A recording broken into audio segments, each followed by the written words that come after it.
तर भावांनो, मी दिल्लीमध्ये आहे सध्या. या सायकलच्या गाडीनं प्रवास करतोय बघा. आणि 2 दिवस झालं इथं आंघोळीची सोय नाही, मग चार्जिंगची सोय नाही. मी रेल्वे स्टेशनवर चार्जिंग करायला आलो होतो आणि आता 2 किलोमीटर लांब आहे रेल्वे स्टेशन. आणि आता मी सायकलीवर चाललो आहे. आता हे 60 रुपये घेणार आहेत. तर भावांनो, इथं परिस्थिती खूप बिकट आहे. कालच्या आंदोलनानंतर ठिकठिकाणी चौकात पोलीस आहेत. आणि मोठा फोर्स मागवला आहे. संपूर्ण देशभरातले कालचं आंदोलन बघून सगळ्या देशातले तरुण आता अजून दुप्पट तिप्पट इथं यायला लागले. रात्री झोपण्याची व्यवस्था म्हटलं तर इथले मेट्रो स्टेशन आहेत ते फुल भरतात. रेल्वे स्टेशन, मेट्रो स्टेशन ही या पोरांची झोपायची जागा. का रात्रभर पाऊस होता. माझ्याकडे काहीच नाही, मी अंगावल्या कपड्यावर आलो नुसतं. माझी कपडे सगळे मळले ते. आणि मी रात्रभर जागा होतो आणि पोरं पण सगळी जागा घोषणा देत होते. कारण पोलीस अभिजित दिपकेला उचलून नेण्याची भीती आहे, खूप मोठी भीती आहे. आज काहीतरी आज पण घडू शकतं. कारण एवढा तुम्हाला आता पुढच्या चौकात गेल्यावर दाखवतो, एवढा मोठा बंदोबस्त आहे, खूप मोठा बंदोबस्त या दिल्ली पोलिसांनी केला आहे. आणि आज अभिजित दिपकेने सांगितलं आहे की अजूनसुद्धा कालच्या आंदोलनानंतर सुद्धा इथं भेटण्यासाठी, आंदोलन सोडवण्यासाठी किंवा चर्चा करण्यासाठी कोण आलं नाही. सकाळी पोलीस सगळे इथले मोठे DYSP IPS इथले मोठे सगळे पोलीस इथं चर्चा करण्यात, अभिजित दिपकेला भेटण्यासाठी आले होते. परंतु इथं तरुणांचा एवढा मोठा क्राऊड आहे, त्या तरुणांनी पोलिसांना येऊ दिलं नाही. म्हणजे जसं सोनम वांगचुक सरांना उचलून नेलं पोलिसांनी, तसं आता पोरं सतर्क राहिलेत. आणि पोलीस सुद्धा साध्या वेशात येत आहेत. साध्या वेशातनं आपलं म्हणजे पोरांशी मैत्री करतात, त्यांच्या मनात काढून घेत आहेत, त्यांना बोलवतात.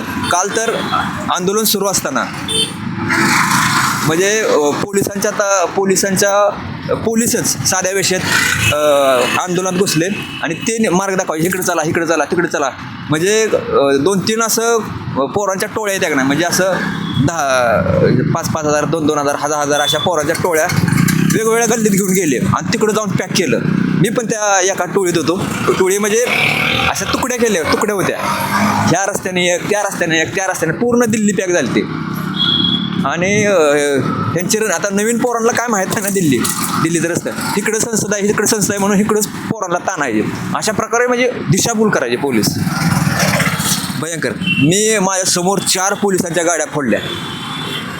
पोलिसांच्या गाड्या अशा फोडल्या आणि एकतर गाडी अशी उलटी करून ठेवली होती. रात्रभर तशीच होती, सकाळ परत नेली.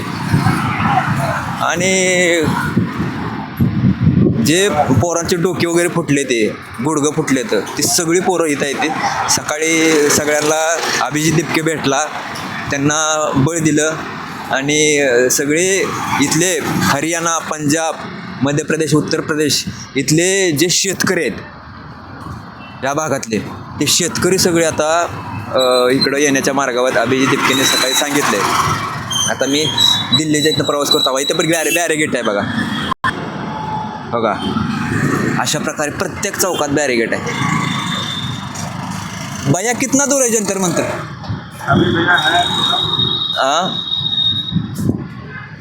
तर ह्या अशा इकडं रिक्षा आहेत त्या. बघा, हे बॅरिगेट आहेत. हे दिल्लीतली सध्याची परिस्थिती आहे. आणि माझा गेला हेडफोन चोरीला.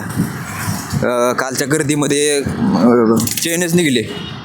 हेडफोन कुठं गेला, कुणी नेला, पडला. त्यात थोडंफार पैसे होतं, ते पण गेलं. आणि आता खरं सांगतो, मी रेल्वे स्टेशनवरती चार्जिंग करायला गेलो होतो. माझ्या डोक्यात आलं तर मी तिकीट पण काढलं होतं, मला दाखवतो. घरी यायचं तिकीट काढलं होतं. पण परत विचार केला की एवढं मोठं आंदोलन आहे, देशातलं एवढं मोठं आंदोलन आहे, ह्याचा साक्षीदार आहे आपण. आणि हे आंदोलन पूर्ण झाल्याशिवाय घरीच जायचं नाही. मग काय पण होत्या. आता मी आपल्या खासदारांना फोन लावणार. किती इधर ये. तर मी खासदार महाराष्ट्र भवनला जाणार आहे आता. बघू, प्रयत्न करतो जरा. कोणाची ओळख असेल तर सांगा मला. तिथं आंघोळ वगैरे 2 दिवस झाला आंघोळ केलं नाही. तिथली परिस्थिती दाखवतो मला.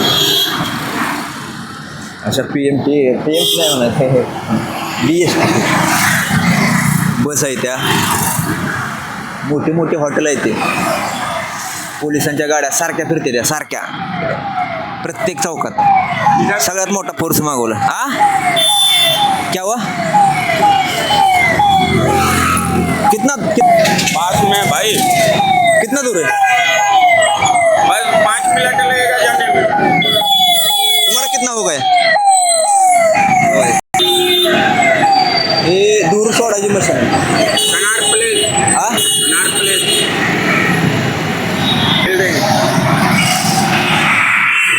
दूर नहीं ना?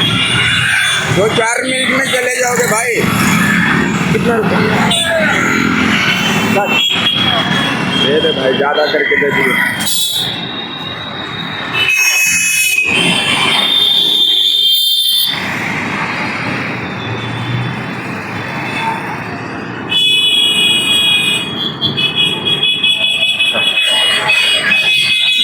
थँक्यू.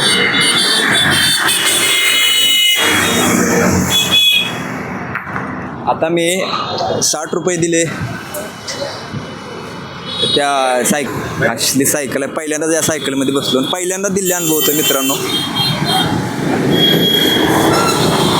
तर इथं झोपायचे, राहण्याचे, खाण्याचे आपापल्या परीने पोरं राहतात, संघर्ष करतात. आणि देशातलं पहिलं मोठं आंदोलन आहे आणि ह्या आंदोलनाला एवढा मोठा प्रतिसाद आहे.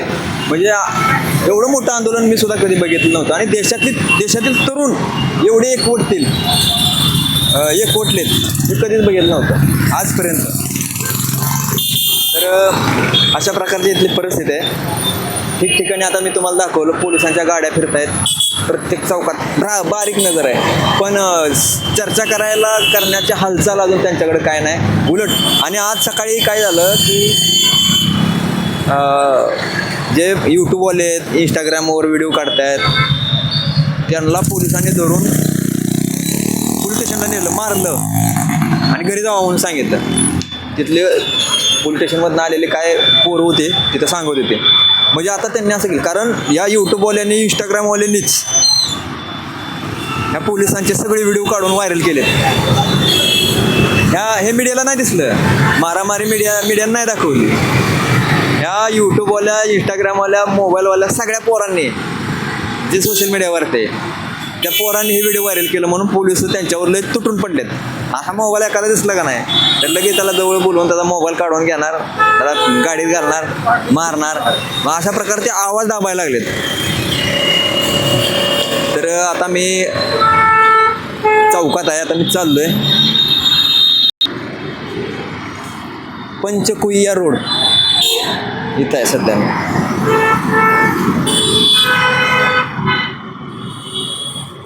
पंचकुइया रोड.